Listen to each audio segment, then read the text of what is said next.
afternoon and welcome. This is Sunshine Reports. My name is Oyewumi Ayinigbara. The Ondo State government says it will continue to partner the federal government to ensure that the dividends of democracy reach every citizen of the state. Governor Lucky Aiyedatiwa gave the assurance at the signing ceremony of a memorandum of understanding between the state government and the federal government for the transfer of University of Medical Sciences Teaching Hospital Akure, as well as the unveiling of Fota Teaching Hospital in Akure. Government House correspondent Zimo Ebieme brings us more in this report as presented from our studios. We'll bring you the reports in the course of the news. And our teaching education or technical education must be placed at the heart of Nigeria's development agenda. This was a central message of the convocation lecture of the Rufus Giwa Polytechnic Award, delivered by Chairman of Ondo State Oil Producing Areas Development Commission, Osopadek, Prince B. Buruyi. Osrc's Adewumi Taiwo reports that the event re-echoed the place of polytechnic education in driving innovation, entrepreneurship, and national development. As Nigeria continues to search for practical solutions to unemployment and industrial stagnation, polytechnic education stands out as a vital foundation for progress, one that bridges the gap between knowledge and skill and transforms ideas into innovation. That was the crux of this year's convocation lecture of Rufus Giwa Polytechnic, themed Technical Education as a Catalyst for Innovation and Sustainable Development. To handle this topic, delivering the lecture, Chairman of Ondo State Oil Producing Areas Development Commission, B. Buruyi, emphasized that no country can achieve sustainable growth without prioritizing technical education. He said polytechnics must be empowered to produce not just job seekers, but innovators and problem solvers capable of transforming Nigeria's economy. Prince Buruyi commended Governor Lucky Aiyedatiwa for his ongoing support to the institution, describing it a model for revitalizing technical education in the state. He urged the graduating students to embrace hard work, creativity, and self-reliance, which he described key attributes for success in today's competitive world. The Polytechnic must continuously justify its unique relevance within Nigeria's higher education system through robust engagement in applied and experimental research. This commitment is absolutely necessary to generate the knowledge, cutting-edge products, and innovative processes needed to fuel industrial growth. May you be agent of technological advancement and sources of innovation that will create desperately needed value and wealth in our society. Acting Rector of Rugipo, Olorunwa Adegun, said the convocation marks a defining moment for the Polytechnic after 12 years, symbolizing resilience and renewed commitment to excellence. He charged the graduates to remain worthy ambassadors of the institution and to uphold the values of innovation and diligence wherever they find themselves. Put into practice all that we have taught. They should remember their alma mater, that they should behave well, because outside the world there is a big place. Whatsoever they will have done over it here, when they get into the real world, they will not look over it. So they are going to use their intellect, the knowledge acquired to transform their own life, the society they find themselves, and their own family. The event also featured the presentation of awards to distinguished individuals who have contributed to the growth of the Polytechnic and the advancement of technical education in Ondo State.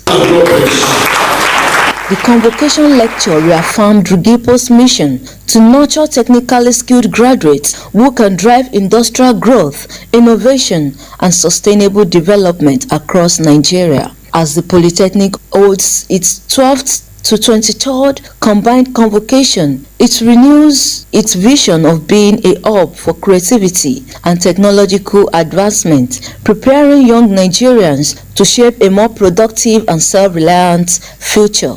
Adewumi Taiwo, Osrc News. Wife of Ondo State Governor Oluwaseun Ayedatiwa has encouraged residents to embrace digital learning in order to access global opportunities.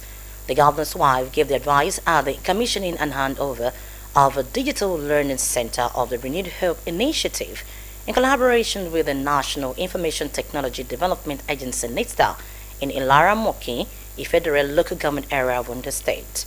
Omoniola Ongbeji reports. This commissioning presents another opportunity under the mandate of the wife of Nigerian President Senator Oluwemi Tinubu officially commissioning 10 digital learning centers across 10 states of the Federation in Abuja. She highlighted the vital role of ICT in empowering communities, especially women and girls, to overcome socio-economic barriers and access global opportunities. The establishment of ICT community centers across the country is part of the contributions of the First Lady through the Renewed Hope Initiative Social Investment Program. The initiative aims to serve as a vital tool for empowering communities, particularly women and youths. Aside from the initial centers earlier commissioned, including Kebbi and Cross River, this new set of 10 centers have Ondo State as one of the beneficiaries. I urge the members of the various beneficiary communities, especially our youth, to make good use of these facilities to enhance learning, creativity, and entrepreneurship, thereby improving livelihood and contributing to national development. We hereby commission. Wife of the Ondo State Governor Oluwaseun Ayedatiwa commended the First Lady for her impactful programs targeted at economic empowerment and national development. She described Ondo State fortunate to benefit from the initiative and urged residents to make judicious use of the facility to compete favorably with global standards in the digital world. Let the center be a place of learning, collaboration, and innovation. We are confident that this digital economy center will unlock new potentials, foster economic growth, and help secure brighter and more digitally empowered future for everyone. Commissioner for Women Affairs and Social Development and Ondo State Coordinator of the Renewed Hope Initiative, Dr. Seun Osamaye, expressed delight over the project, saying it aligns with the state's vision to empower citizens through digital literacy. Our women of Ondo State will have access to digital infrastructure. Honestly, to be able to function in today's global world, you need digital literacy, you need digital knowledge, and that is what this center will provide. It's an open center. It's open for the use of everyone in Ondo State, especially our women. So we are happy that we have this center to access so that our women can have access to trainings that will give them better knowledge, that will equip them with necessary knowledge.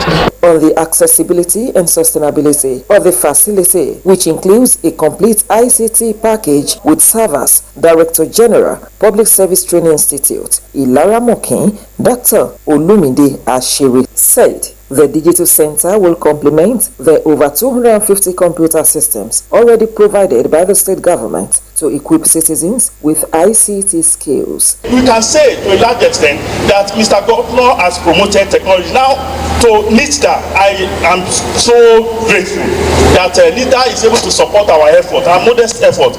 This technology hub or this digital center is one that we believe will be used to catapult our children, our youth, into better level in digital education. States that benefited from this batch include Abia, Delta, Edo, Kano, Katsina, Lagos, Nasarawa, Yobe, Zamfara, and Ondo. Omoniola Ongbeji, Osrc News.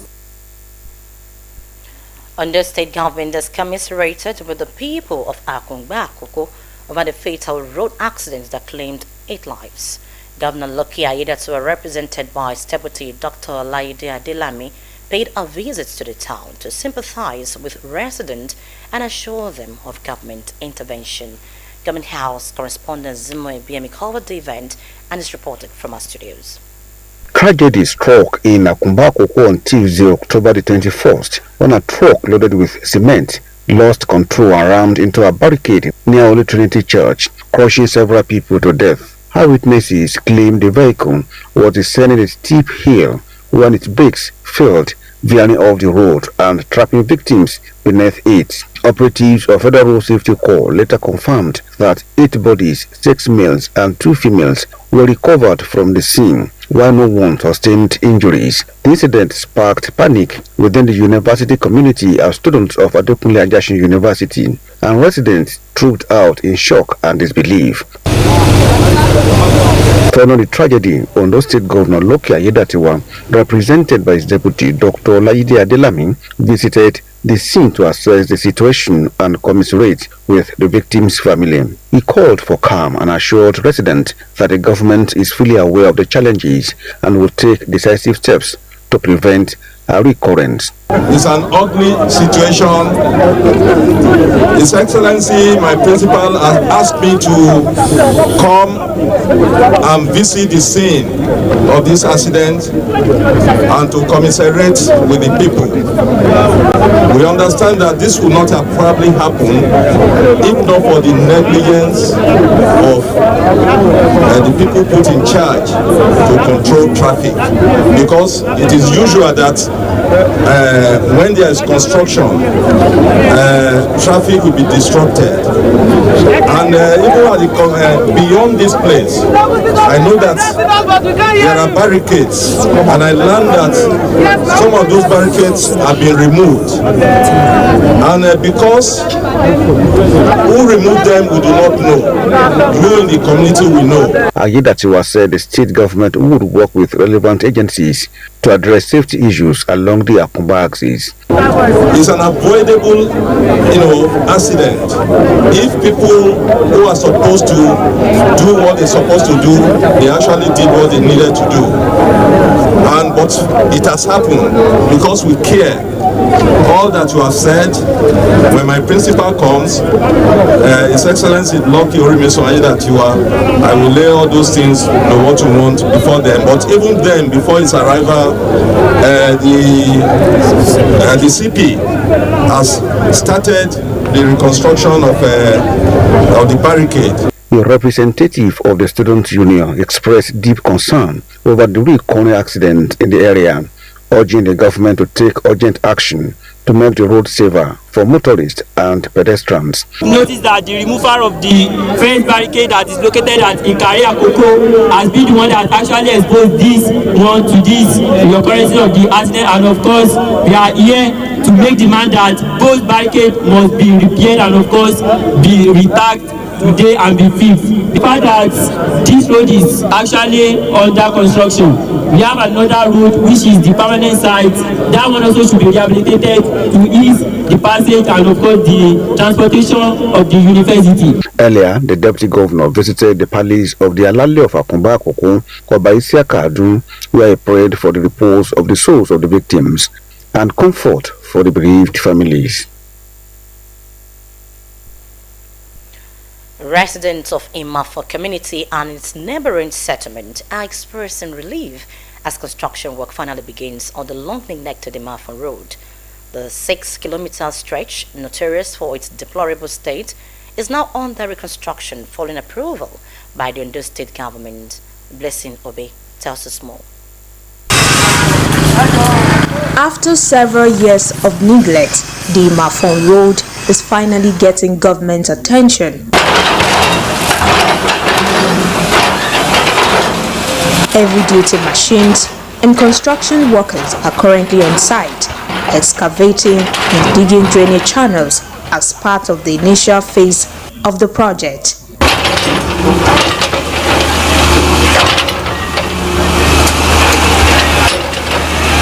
Imafo serves as a major supplier of food crops to Akure and connects several agrarian communities, including Ala and Ilado.